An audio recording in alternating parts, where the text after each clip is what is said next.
Hello everyone, welcome back to my channel for a brand new mystery with Molly. If you are new around here, if you have never seen my face on your screen before, then hi, my name is Molly and I post true crime videos like this every single week. So if you think that is something that you might want to stick around for, then please do subscribe and don't forget to switch on the little notification bells that YouTube will let you know whenever I post a new video. But anyway, this week we are going to be talking about the solved case of Colette Aram. She was a young girl who was abducted and murdered one night in October of 1983. The police investigating Colette's case did absolutely everything they could to try and catch her killer, but they really struggled because this happened back in the early 80s when obviously DNA and forensic technology was in its infancy. But eventually, 26 years after Colette's murder, the perpetrator was identified using the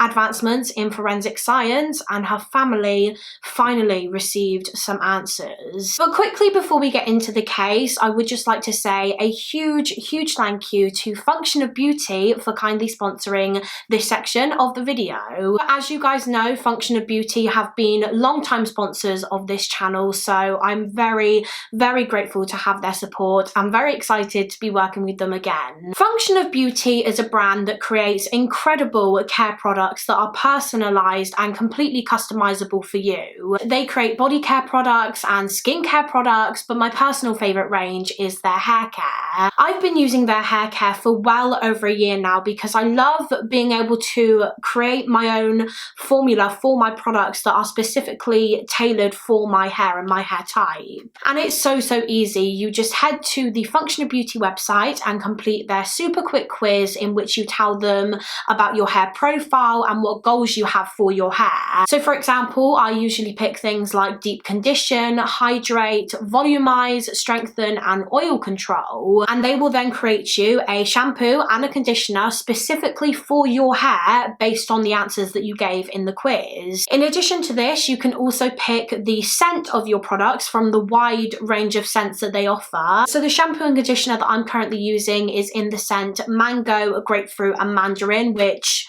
honestly smells incredible. And you can also choose like the strength of your scent. I always pick strong because I really like it when other people can smell my hair and they compliment me on it. You can also pick the color of your products. So as you can see, I chose black for my shampoo and pink for my conditioner. And you can even choose the name that is printed on the bottles. But they don't just offer shampoo and conditioner in their hair care range. They also have leave-in treatments and hair serums and hair masks, which is one of my personal favorites. It just makes your hair feel so nice and soft. And once again, these are all fully customizable and made just for you. Function of Beauty's products are dermatologist tested, so I know that they won't irritate my scalp. They are 100% vegan and cruelty free. There are no parabens, sulfates, GMOs or toxins in their products, and they are currently offering you guys the incredible discount of 20% off your first order with them when you click the link in my description box. So head down there and treat yourself to some new care products. Once again, thank you so much to Function of Beauty for sponsoring this video and supporting the channel. And now let's just get into the case.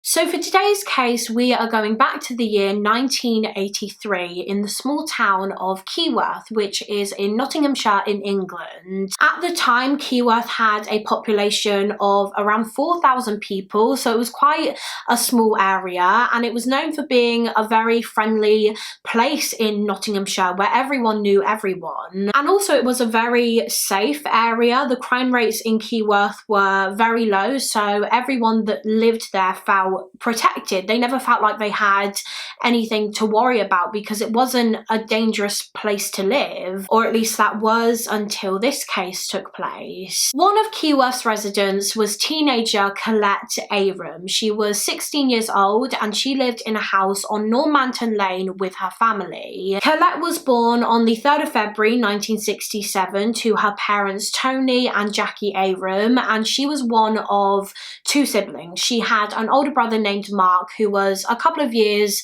older than her. He was around 18, 19. And the Aram family were just like any other family, really. They were happy and friendly, and Tony and Jackie absolutely adored their two children. Colette's mother, Jackie, described her daughter as being the kind of person that would always see the positives in situations and in people. She never saw the bad in people, she only saw the good. Colette was also bubbly and vivacious. She was a very caring and lovable and trusting young girl, and she had a lot of friends because everyone just liked Colette. They liked being in her company because she was full of fun. At the time that this case took place, Colette was actually an apprentice at a hair salon. Obviously, she was 16 years old, so she had recently left school and she decided that she wanted to pursue hairdressing as a future career, which was actually also what her mum, Jackie, did. Colette wanted to follow in her mother's footsteps. Colette also had a boyfriend when she was 16. His name was Russell, and they had been together for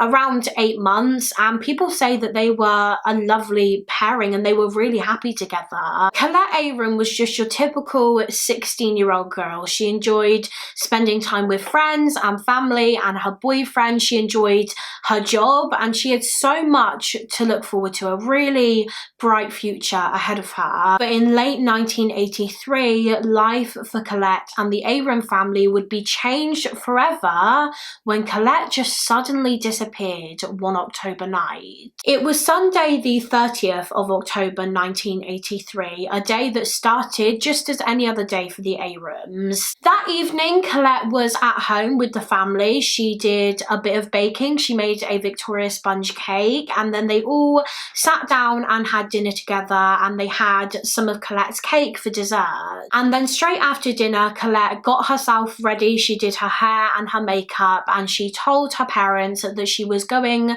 to go out and meet up with her boyfriend Russell. Now, Russell could actually drive, so most of the time he would pick Colette up from her house, but on this particular evening he was unable to. I believe his car was in the garage, so he had no transport. And so Colette decided that she was just going to walk to meet Russell, and at 7:45 p.m. she walked downstairs, she grabbed her coat and she shouted to her parents that she was about to leave. But when her mother Jackie realised that Colette was going to walk, she wasn't happy. It was almost 8 o'clock. It would have been dark outside by this point because it was October, and so she didn't want Colette going on her own. So she said to Colette, "Let me give you a lift in the car so that you don't have to walk." But Colette said no. She said it was a nice evening out and she was looking forward to the walk, and besides, it was only like a 10-minute walk anyway. But still, Jackie just kept saying, "No, please let me drop you there in the car. If you won't let me, let your dad take you." But Colette was insistent. She wanted to walk, and so eventually Jackie had to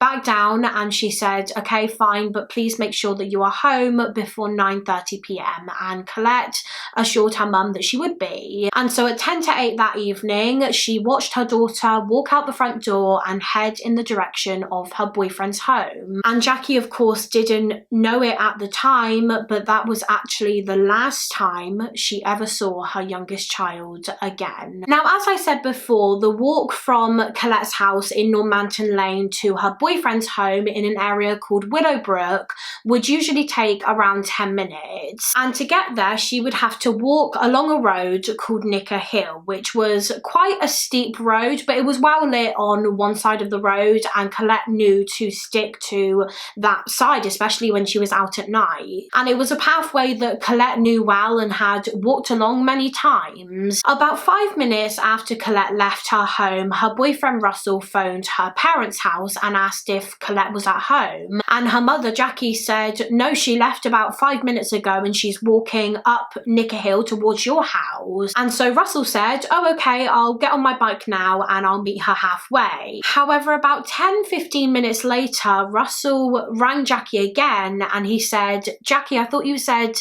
that Colette was walking up Nicker Hill." And Jackie said, "Yeah, she is, that's what she told me." But then Russell replied saying, "Well, I've just cycled around the whole village and I can't find her anywhere." And literally, as soon as Russell said that, Jackie just knew instantly that something was wrong. She she had a knot in her stomach where she was suddenly so anxious and panicky, because this was not like Colette. If she had stopped off anywhere, maybe at like a friend's house or something, she would have gotten in contact with her parents and boyfriend to let them know. She was the kind of person that would always tell people where she was because she hated the thought of them worrying about her. So Jackie knew, she was certain that something had happened to her daughter. She didn't know what. She thought that maybe she had been hit by a car or something and she was injured. She didn't know exactly what had happened, but she knew that something was wrong here, and so she picked up the phone and rang the police. She told the officer on the other end of the line that her daughter hadn't arrived at her boyfriend's house and that she was missing.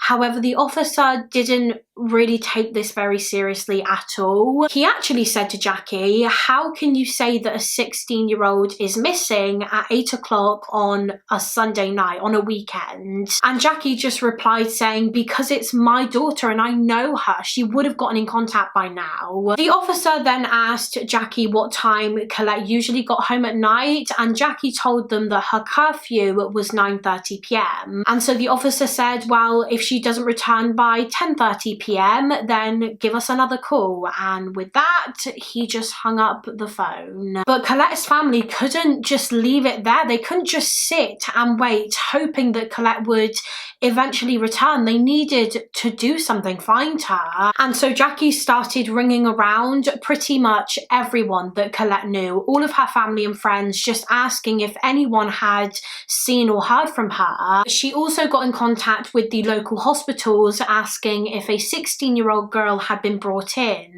but there was nothing. None of the hospitals had any record or report of a Colette Aram being admitted. And so the Aram family all grabbed their coats and they went out to look for her. They searched all around the village, but still nothing. There was absolutely no trace of Colette. Eventually it got to 9:30 p.m, and although the officer on the phone said not to call back for another hour until 10:30, Jackie just could not wait any longer. And so she rang the police again and said, please help her. She's still not home. And the officer said, "Okay, we'll send someone out." An officer arrived at the family home not long after this, and the first thing he actually did was check the loft or the attic space in the Aram's house, which the family were really confused about. They were like, "Why are you checking our loft? Colette isn't home. She's out there somewhere, possibly hurt and alone." They just couldn't understand why they were wasting time looking in the home. But obviously in these kinds of missing persons cases, the police do tend to look at the family first and search the family home just in case the family had something to do with whatever had happened to Colette. But of course they did not find anything in the attic. Colette was not in there, and eventually the officer called for backup. More officers were brought in to look for Colette, as well as 2 sniffer dogs. And with these dogs, the police basically retraced Colette's steps. So they searched along the route that Colette would have taken that night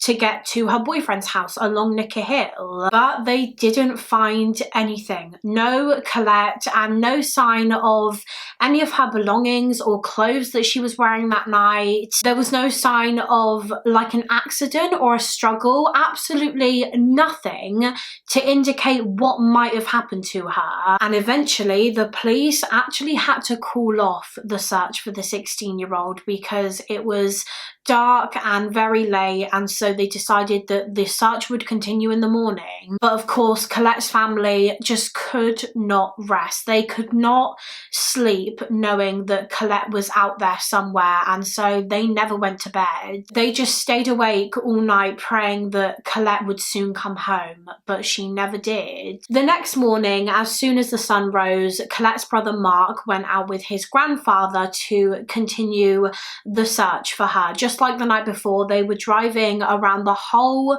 village looking for any trace of Colette. And not long after they started looking, Mark came across a truly horrific scene, a scene that would stay with him and haunt him for the rest of his life. He was in his car driving around about 1.5 miles away from his home when he suddenly stopped the car at a field next to a road called Suburbia Lane, and he stopped because he saw some police tape at the corner of the field by a hedgerow.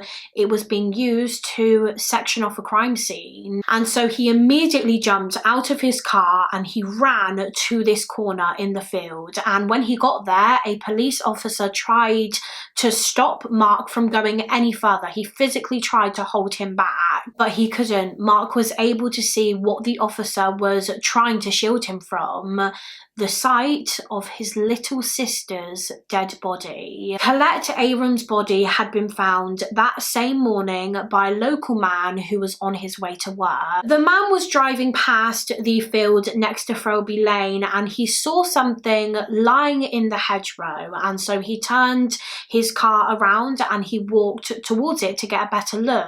And it was then when he realised that it was the dead body of a young woman, and so he contacted the police. And then not long after the police cordoned off the area, Mark came across the crime scene and he was devastated when he saw the body and realised that it was his little sister. And I can't even begin to imagine how traumatic that must have been for him. In fact, his mother Jackie says that Mark, still to this day, he really struggles to even talk about Colette because of the image he has in his mind of her body in that field. Colette Aram had been murdered. It was determined that she had been manually strangled to death, but she had also sustained a head injury. There was blood at the scene from where she had bled after sustaining a head wound. She was also absolutely covered in bruises and she was naked when she was found in the field, although her bra and her blouse had been tied around her waist and her body had been posed and arranged in a sexually explicit way. This murder was very clearly sexually motivated. I mean, it was obvious from the way her body had been left, but also it was determined that 16-year-old Colette had been raped by her killer. She had gone through a very horrific ordeal before she died. So now that her body had been found, the news was broken to the rest of Colette's family, and her mother was so heartbroken when she found out that she just started screaming and she could not stop. She was just in so much agony that she could not stop the screams, and it actually got to the point where a doctor had to come round to the house and she had to be sedated. Jackie was injected with a tranquilizer to calm her down, and she was sedated continuously over the next 10 days because of the mental pain she was in. Following the discovery of Colette's body in the field, a murder inquiry was launched by the police and an incident room was set up in a local sports pavilion. This was going to be the hub of the investigation, and it wasn't actually long before the police received their first line of inquiry, their first lead in the case. On the same day that Colette's body was found, the police discovered a car parked, I believe, just on the side of a road in Keyworth. It was a red Ford Fiesta and it matched the description of a car that had been reported as stolen the day before.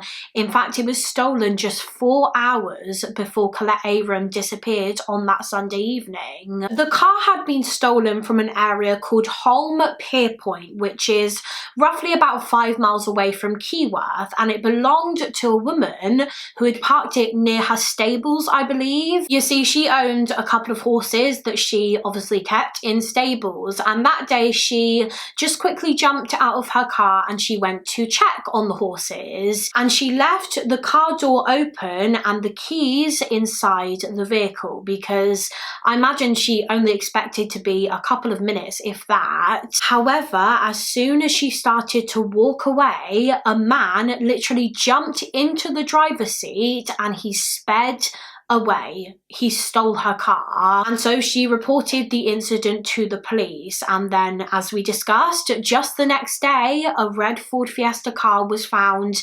abandoned 5 miles away in Keyworth. So the police wondered if it was the same car. And it was soon confirmed, probably through the number plate, that this was the car that had been stolen in Holme Pierpoint. And it was following this that the police speculated whether this stolen car may have been linked to the murder of Colette Aram, since it was taken just hours before she went missing and it was found abandoned the same day that her body was discovered. Maybe the killer was the one that stole the car and they used it to abduct Colette. The reason the police had this theory was because when Colette's body was found in the field, the police noticed that there were some tire tracks in the mud, but there wasn't any mud on Colette's feet. Her feet were clean, so that indicated that she was dead before her body was dumped in the field because she hadn't walked in the field. She had been transported there, probably by the vehicle that had made the tire tracks, and then the killer carried her body to the hedgerow. So the police thought that maybe she was murdered inside the car that made these tire tracks in the mud, and perhaps this stolen Ford Fiesta just happened to be that car. So the police and scientists examined this stolen car and they conducted some tests, and it was found that there were traces of blood inside the vehicle and also semen stains. So they strongly believed that this was the vehicle that the killer used to abduct Colette, and the police had their first huge lead in the case. And as a result of the media coverage this case received, it wasn't long before they got another lead, this time from a couple of people. I believe it was 2 people that told the police they saw Colette on the night that she died. These 2 people were friends of Colette, and they basically said that they came across her walking by the junction by Nicky Hill and Platt Lane, and she was heading in the direction of Willowbrook, where her boyfriend Russell lived. And they stopped and they said hi to Colette. They had a short conversation with her and they said that she seemed absolutely fine. She didn't seem nervous or anxious. They didn't notice anyone following her or anything. She just seemed like her normal happy self. And then when the conversation ended, Colette carried on walking. And it turns out that that sighting of Colette was the last time she was ever seen alive. So she must have been abducted and killed very soon after this. And not long after this lead, the police received some more information from another witness. Information that would provide the police with a rough time when the actual abduction took place. This witness was a local man, and he said that on the night of Colette's death, he was out in his back garden doing a bit of work when all of a sudden at around 8:14 p.m. he heard a scream, and he also heard what sounded like a car skidding, like it was driving away at high speed. And so he went to his garden gate to try and figure out what was going on, and apparently, according to one source, he actually spotted a red Ford Fiesta car speeding away, the same type of car that the police believed the murder took place in. Now, at the time when this happened, the man didn't really think too much of it. However, days later, when he heard about Colette's murder, he decided to get in contact with the police and report what he had heard. But the leads from the public didn't stop there. They also received 2 more statements from 2 girls who had been almost harassed in a way by a man. And these separate incidents both happened on the evening of Colette's murder, not long before Colette went missing. The first girl that came forward said that that evening she was just walking around the town of Keyworth and she was on her own, but she felt like she was being followed by a man that was driving in a, you guessed it, red Ford Fiesta car. She said that they didn't speak to each other. He didn't try to speak to her, but she just felt so uncomfortable because he wouldn't stop following her and he wouldn't stop staring at her. And she became so anxious that she actually went to a friend's house nearby because she was scared. The second girl that came forward was just 14 years old, and she was out walking her dog in Keyworth at around 7:30 p.m. on the night that Colette was killed. And she said that while she was walking, she was approached by a man, again, who was driving around in a red Ford Fiesta car, and he actually asked her for some directions to a road in Keyworth. And so she helped him out and she gave him the directions, and he drove away and she carried on walking. However, about 10 minutes after this, she was approached by the same man again. He pulled his car over and actually got out of his vehicle this time, and he began walking towards her. But the 14-year-old girl said that he seemed startled all of a sudden when he noticed her dog. I think she had quite a big dog, and this probably scared him, so he walked back to his car and he drove away. So believing that this man was probably Colette's killer, the police interviewed both of these girls and they provided a description of the man that they saw that night. And with this description, a composite sketch of the main suspect was created, which is the picture on screen right now. The man was described as being white, about 5'10" in height. He was of stocky build and he had wavy dark hair. Following on from this, about 2 days after Colette's murder, the police received yet another lead from a member of the public, and this particular lead would eventually prove to be the most vital in the whole investigation. This lead came from the landlady of a pub called the Generous Britain, and this pub was located in the village of Costock, which is just over 4 miles away from Keyworth. And this landlady said that on the 30th of October, the night of Colette's death, she noticed that a stranger came into the pub. It was a man that she had never seen in there before. He wasn't one of the pub's locals. Anyway, this stranger came into the pub sometime around 8:50 p.m. So this would have been not long after the police believed Colette was killed, and he was in there for about 25 minutes. He left around 9:15 p.m. He ordered an orange juice and lemonade and also a ham sandwich, and when the landlady spoke to him, he said that he was in the area because he was visiting a friend that night. Anyway, they continued chatting. The man was drinking his drink, and then the landlady noticed something very odd about this guy. It appeared as though he had blood on his hands. And so she pointed this out to him, and as soon as she did, he very quickly moved his hand back into the sleeve of his jacket so that she couldn't see it anymore. And then he walked to the pub's bathroom, and in the bathroom the landlady could hear this guy washing and drying his hands. And then as soon as he was finished, he left the pub and she never saw him again. Now, even though this seemed pretty weird, the landlady didn't think too much of it at the time. She didn't think that it was that serious, I guess. She probably just assumed that maybe he had cut his hand or cut his finger or something. But then a couple of days later, when she heard about Colette's murder and she realised that Colette went missing on the same night that this stranger came into the pub, she knew that she had to report what she had seen to the police, just in case that guy was Colette's killer and the blood on his hands was Colette's. So as soon as the police received this information from the landlady, they headed straight to the pub in Costock, straight to the men's bathroom, and they went through the bin and all of the paper towels in the bin which people used to dry their hands. And in this bin they found one paper towel that had red stains on it, red stains that looked like blood. So this paper towel was collected as potential evidence and it was sent off for some tests. Now, when the scientists examined this paper towel, they were able to confirm that there was blood on it. These red stains were blood.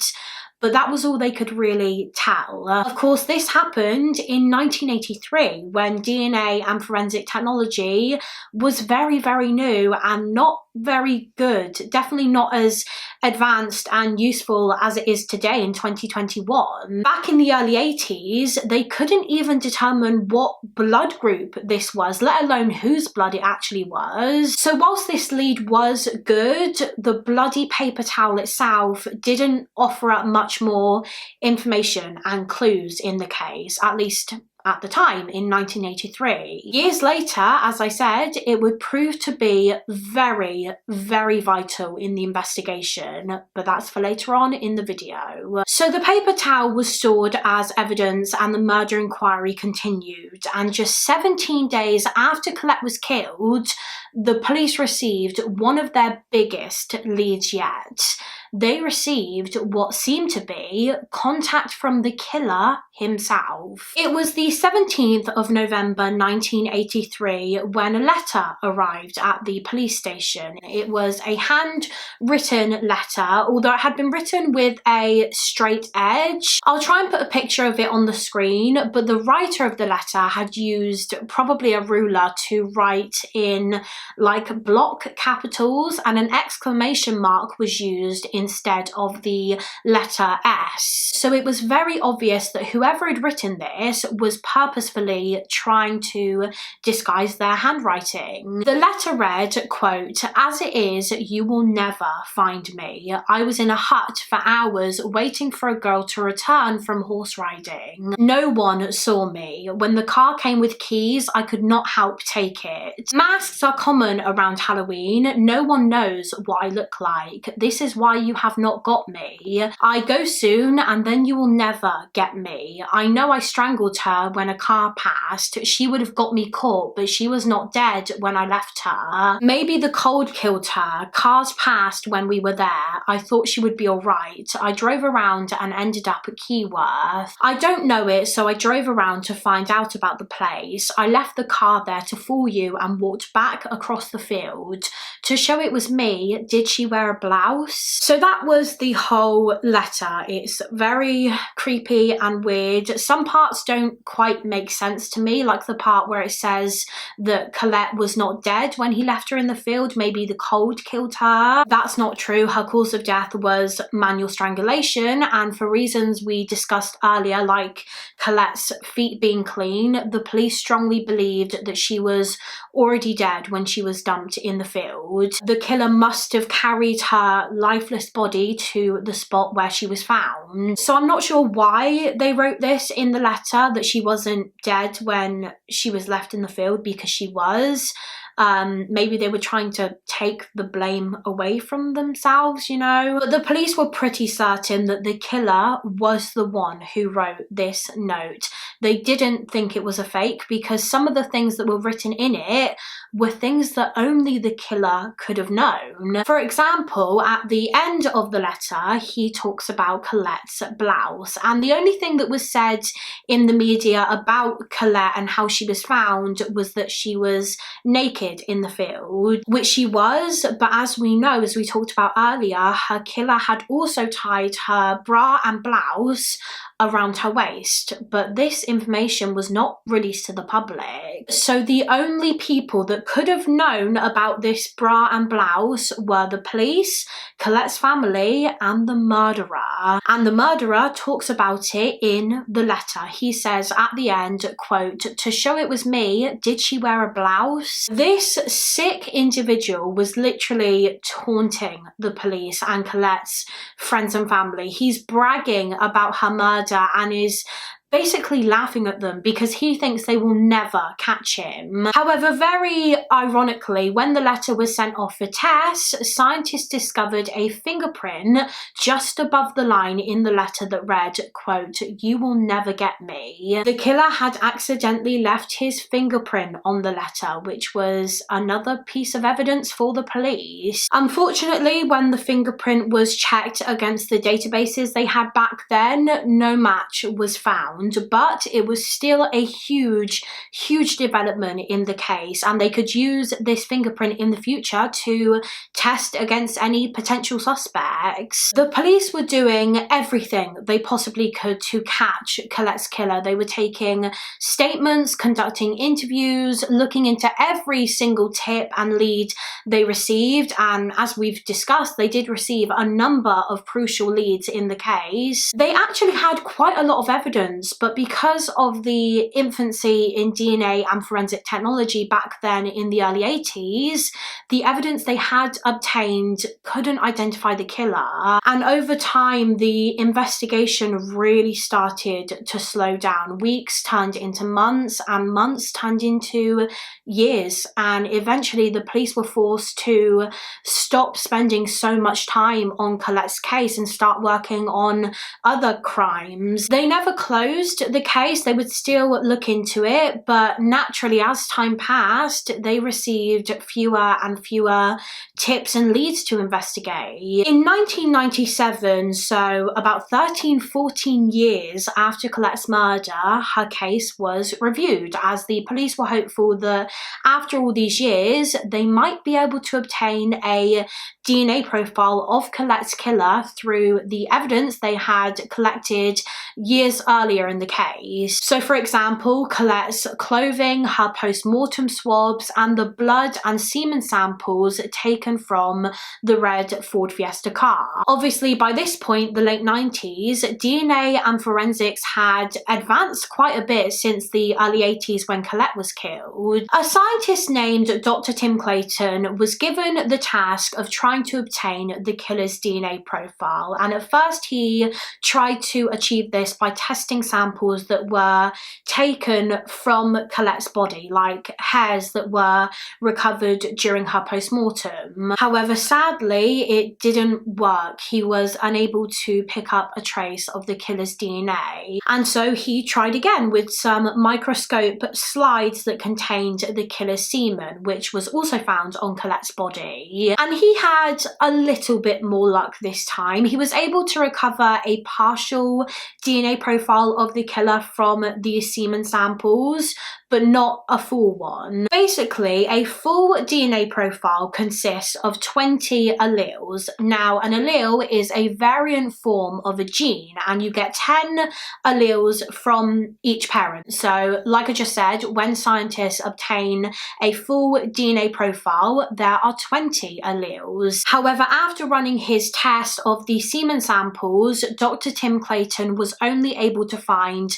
3 alleles. So that was a partial DNA profile, which was quite disheartening for the police because it wasn't enough to progress the case really. It was something, but it wasn't, you know, the huge development that they were hoping for. So the review into Colette's case in 1997 failed to bring forward new lines of inquiry. But then about 7 years later, in 2004, the case was reviewed again. In fact, a new, fresh investigation was launched into Colette's murder. And this investigation was led by Detective Superintendent Kenneth Flinch, the head of Nottinghamshire Police's homicide unit, and his plan was to basically just go over everything again, every single document, every single statement ever taken, and every single piece of evidence they had, just in case there was anything that they might have missed before. And as part of this new investigation, Dr. Tim Clayton was also brought in once again to go over the evidence in the case and conduct forensic tests in the hopes that maybe this time in 2004 a full DNA profile of the offender might be found. Now, one of the things Dr. Tim Clayton conducted DNA analysis on was the bloody paper towel that was recovered from the pub toilet a couple of days after Colette was killed. And through these tests, Tim Clayton found 2 DNA profiles on the towel that were kind of like mixed together, so 2 people's DNA mix. One of them was from a female and the other was from a male. So the female DNA from the towel was compared to Colette's DNA, and it was a match. it was her DNA, her blood on this paper towel in the pub toilet.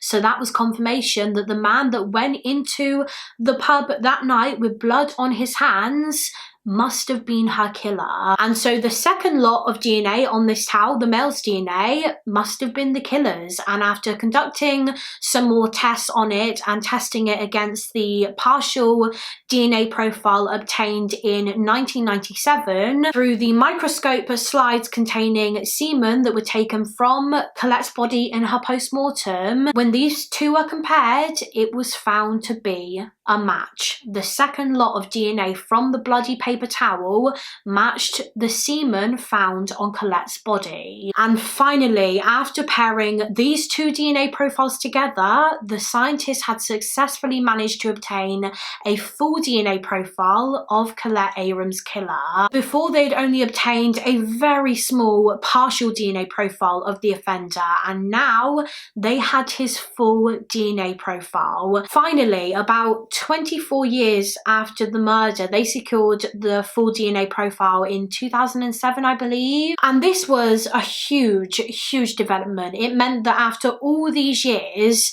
they finally had a DNA profile to test against any future suspects, and hopefully it wouldn't be long until the killer was finally apprehended. So as soon as they got this full DNA profile of the killer, one of the first things they did was, of course, enter it into the DNA database to see if any match would flag up. But unfortunately, nothing did. Colette's killer's DNA was not on there, which was a bit of a setback for the police. They went from being literally overjoyed that they had obtained a full DNA profile to very disappointed that the database didn't have a match. So following this setback, the police decided to use a technique called familial DNA profiling, which is basically where they search the DNA databases and try to identify whether any relatives of the killer might be on there, because obviously a relative's DNA would be very similar to the killer's. So maybe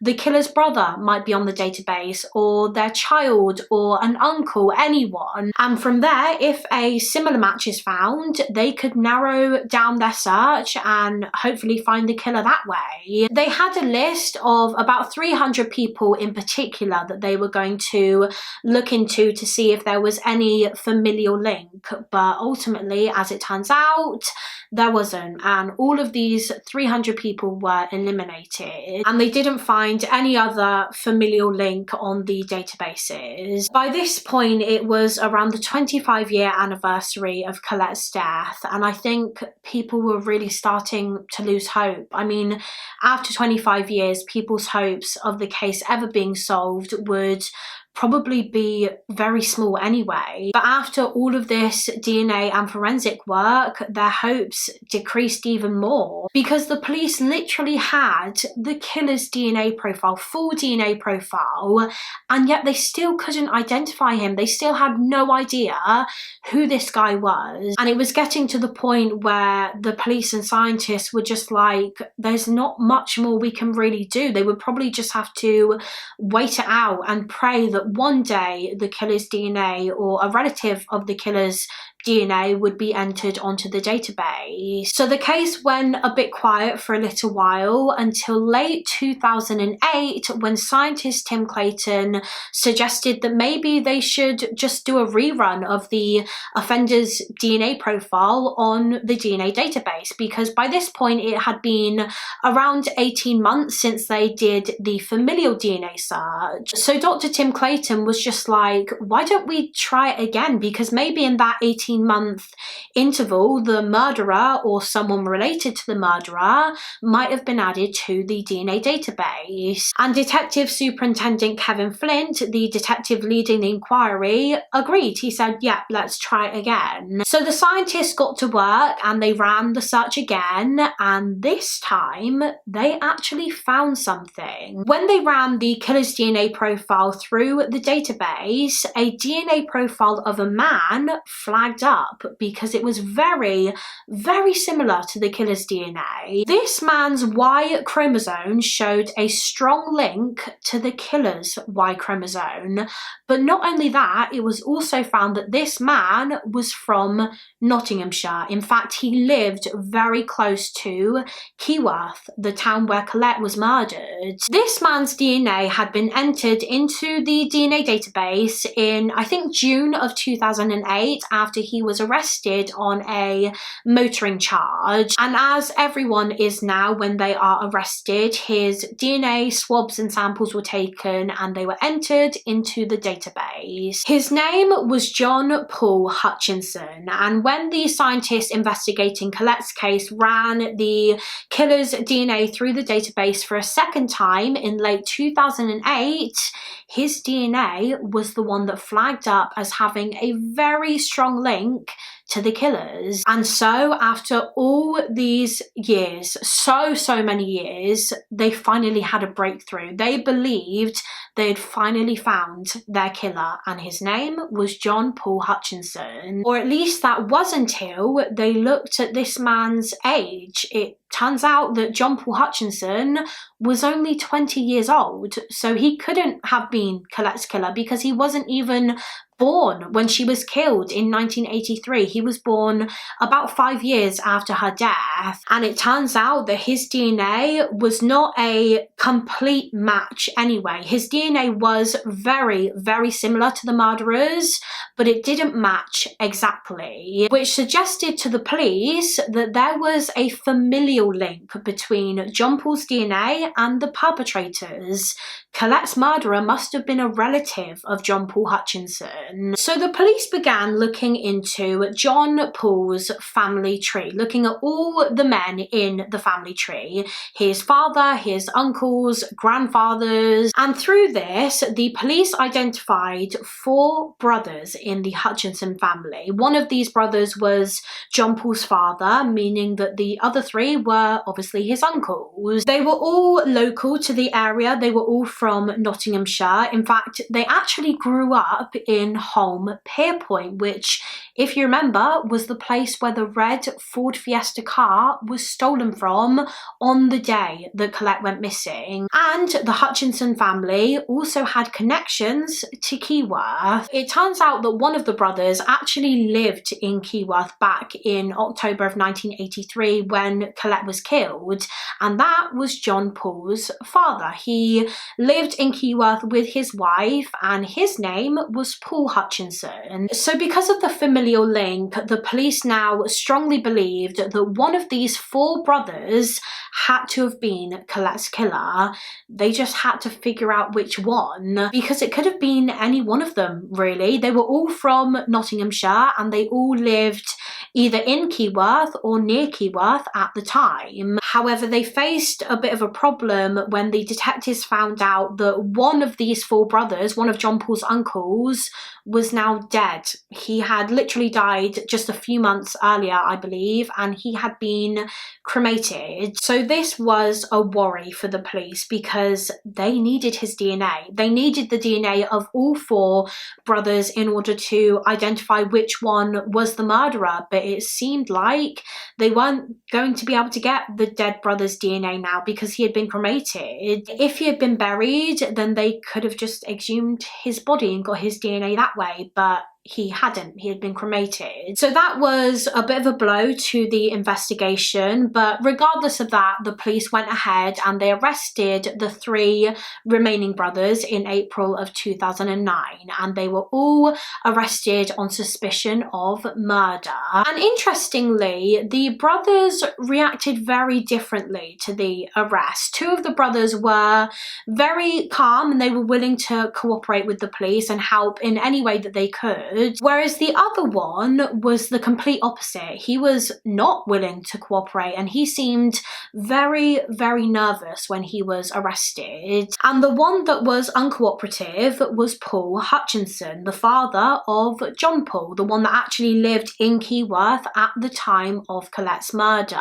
In fact, I believe he lived literally just a couple of streets away from Colette's family at the time. So for all of these reasons, the police had a feeling that he was the one, he was the killer, but they didn't know that for certain yet, and they couldn't rule the other brothers out until the DNA test had been conducted. After they were arrested, the three brothers had their DNA swabs and fingerprints taken, and these were all sent off for testing immediately so that they could be compared to Colette's killer's DNA. And in the meantime, whilst the police were waiting for the results, they interviewed each brother about the case, about Colette's murder.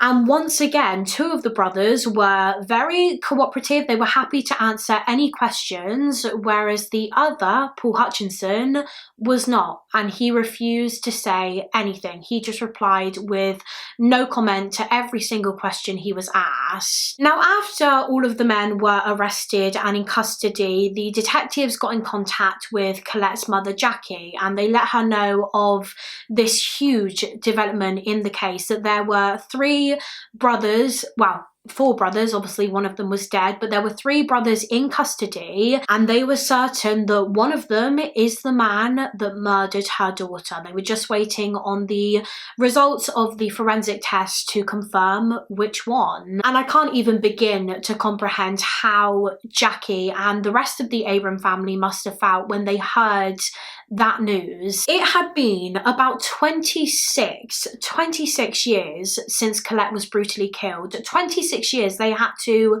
go through life not knowing who did this to her and why. And I imagine it got to the point where they just thought they were never going to get answers. Colette was never going to get justice. So to then be told that there were four suspects and the police knew that one of them was the monster that did this to Colette, it must have just been so unbelievable. It must have just been so unbelievable and such a huge relief. Finally, they would find out the identity of the killer, and it wasn't long before the family found out which brother was responsible. Soon the DNA and forensic tests had come back with results. Now, as I said, when the brothers were arrested, their saliva swabs were taken and also their fingerprints, and the police were testing their fingerprints against the fingerprint found on the letter that was sent to the police station 17 days after Colette was killed in November of 1983. The letter that was basically bragging about the murder and taunting the police. And if you remember,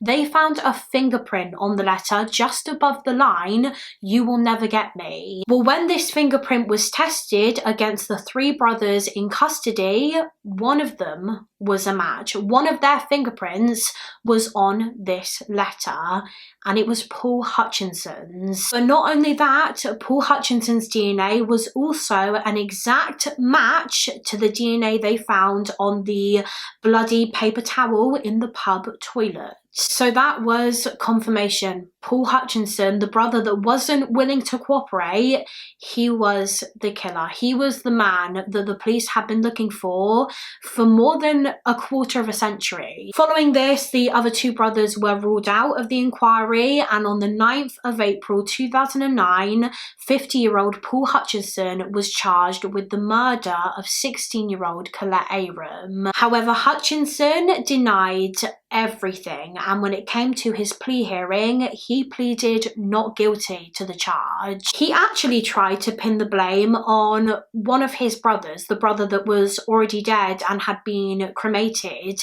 His name was Gerard, I think. And yeah, Paul said that he was the killer. Gerard was the killer. In fact, he claimed that Gerard told him he killed Colette. He admitted it to him afterwards. But the police knew by this point that that was not true. You see, they were actually able to get a sample of Gerard's DNA to test, because before he died, he spent a lot of time in hospital because he had problems with his heart. And through the hospital, they were able to obtain his DNA and compare it to the DNA evidence they had in the case, and it wasn't a match. The only person the DNA evidence matched exactly was Paul Hutchinson. And honestly, people were shocked when they found out after all these years who was responsible for this horrific crime. People that knew Paul especially were completely shocked because he just did not seem like the type to do something like this. Unfortunately, I couldn't really find any information during my research about Hutchinson's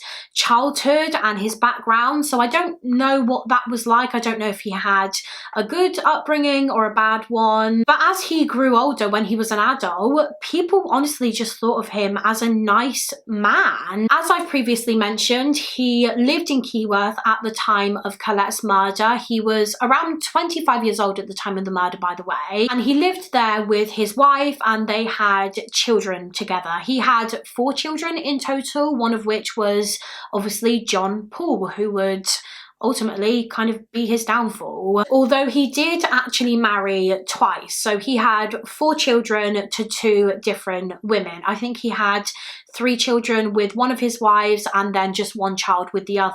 And he appeared to be a good father. He appeared to be a good, respectable family man. He had 0 previous criminal convictions. He had never been arrested before for anything prior to this. He would tell people that he had a degree in psychology, of all things, which I don't actually know if that is correct. So that may be true or it may not be. He might have been lying, I'm not sure. But he had good jobs. I believe he went from job to job quite a lot. At one point he was an electrician, another time he was a salesman. He was a governor at a school at one point. And at the time of his arrest, he was running his own newspaper delivery business. No one would have suspected him, literally no one, because as I said, he seemed to be a good, decent family man, but no one knew the real Paul Hutchinson. No one knew that he was actually a sadistic sexual predator. In fact, no one knew this at the time, but before Colette's murder, and probably after too, he would spy on young girls constantly. In particular, he liked to watch young girls riding horses at the stables in Keyworth. He would hide in like sheds and bushes and he would masturbate whilst he was watching young girls riding horses. And apparently, according to sources, he had been doing that on the same day that Colette was killed. Just hours before she went missing, he was spying on young women. We also know that on the same day as the murder, he stole that red Ford Fiesta car from Holme Pierpoint, funnily enough, whilst it was parked outside of a stables. We know that he was driving the car around Keyworth later on that evening and he was following young girls. Remember, those 2 witnesses came forward not long after Colette's body was found and they said that they were being followed by a man in a red Ford Fiesta car. And if you recall, those young girls actually helped the police create a composite sketch of the man that was following them.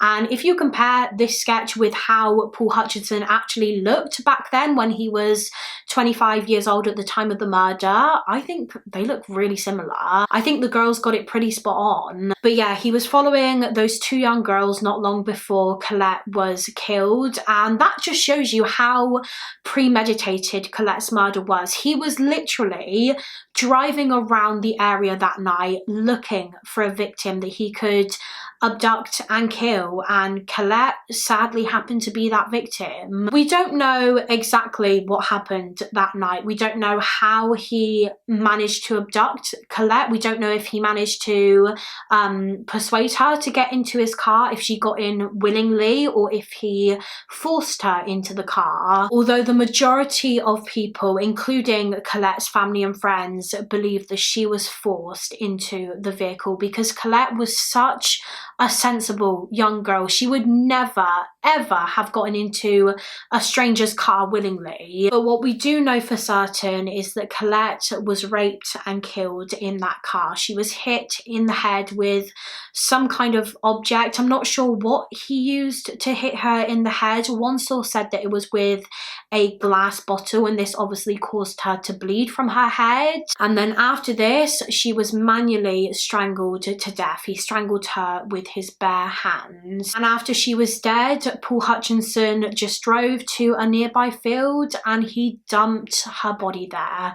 He just dumped her in a field like she was rubbish. He left the field and then he went to the pub for a drink. After viciously murdering an innocent young girl, he went to the pub. And whilst he was there, he washed the blood off of his hands and he put the bloody paper towel in the bin, where it was retrieved by the police just a couple of days later.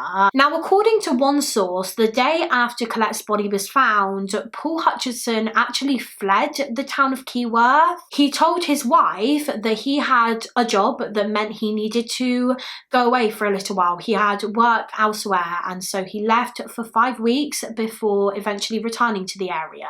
Obviously, this was all a lie. He didn't have a work commitment. He literally just went because he was scared. He had just killed a young girl, and so he knew that he needed to stay under the radar for a few weeks to try and escape detection. It was also discovered that Hutchinson lied to his friends and family about having cancer not long after the murder. I haven't actually mentioned this yet, but basically in June of 1984, so about 8 months after Colette was killed, her case was actually featured on the first ever episode of Crime Watch UK. Crime Watch was basically a show that we used to have here. It doesn't actually run anymore, but it was a programme produced by the BBC, and it used to show like reconstructions of major unsolved crimes in the UK, in the hopes that this might generate some new leads from the public and that these leads might result in the case being solved. And as I said, Colette's case was featured on it. It was featured on it a couple of times over the years, actually, whilst it was still unsolved, but the first time was in 1984 on the very first Crime Watch show. In fact, Colette's case was the first item on the first ever Crime Watch UK programme. And as hoped, this reconstruction of Colette's murder did lead to a number of tips, new potential witnesses, new potential suspects, and new leads to investigate. And it's believed that Paul Hutchinson saw the Crime Watch show, and he panicked. He was scared that these new tips might lead the police to him, because lots of new people in and around Keyworth were being interviewed and questioned at the time. And so he created this massive lie, and he told his friends and family that he had cancer and that he had to go away for a while for treatment. And they believed him. He actually pulled out clumps of his hair so that it looked like his story was true, so that he looked like a cancer patient. And he went away for a while for treatment. He stayed under the radar, and once again he was able to escape detection. And it wasn't until years and years later, when Hutchinson was identified as being Colette's killer, that his family finally found out the truth about his cancer lie. You see, when Hutchinson was charged, his family were obviously all interviewed, and they told the police about how he had had a hard time with his health, about how he had fought cancer. But when the police looked into this and they looked into his hospital and medical records, they discovered that that was not true. He never had cancer. He was a compulsive liar. But anyway, I went off course a little bit there. As I said, in April of 2009, 50-year-old Hutchinson was charged with murder, and when it came to his plea hearing, he pleaded not guilty. He was denying everything. Hutchinson's trial was due to take place in the spring of 2010, but in December of 2009, Hutchinson actually decided to change his plea. He changed it to guilty. He probably realised that with all of the evidence the police had linking him to the crime, there was absolutely no way that a jury would find him not guilty. There was no way that he was going to get away with this, and so he just admitted it, and he he entered a guilty plea, which of course meant that the case didn't have to go to trial now. He just had to be sentenced. And in January of 2010, over 26 years after the crime, Paul Hutchinson was sentenced to life in prison with a minimum of 25 years for the murder of 16-year-old Colette Aram. However, it turns out that he wouldn't even serve a full year of his sentence, because in October of 2010, he was found dead in his prison cell. Paul Hutchinson had taken his own life somehow, and I'm not sure how, but somehow he managed to get a hold of a load of prescription drugs and he overdosed. And he died. He died just 8 months into his sentence, which was just such a kick in the teeth for Colette's family. This man had been free after committing murder for years and years, and then when he's finally caught and sent to prison, he doesn't even serve an entire year. But yeah, that is it for this case, I suppose. A really heartbreaking one, and one that made me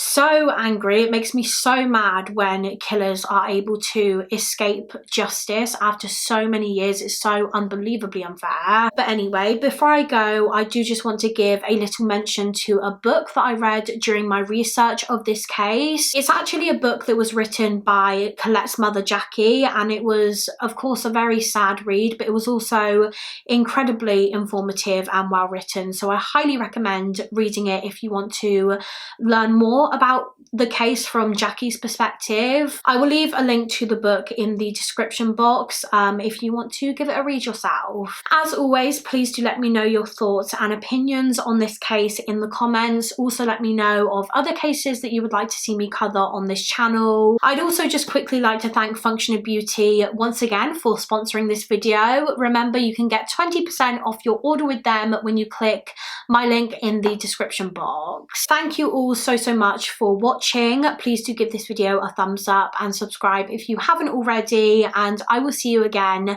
next week for another mystery with Molly. Bye guys.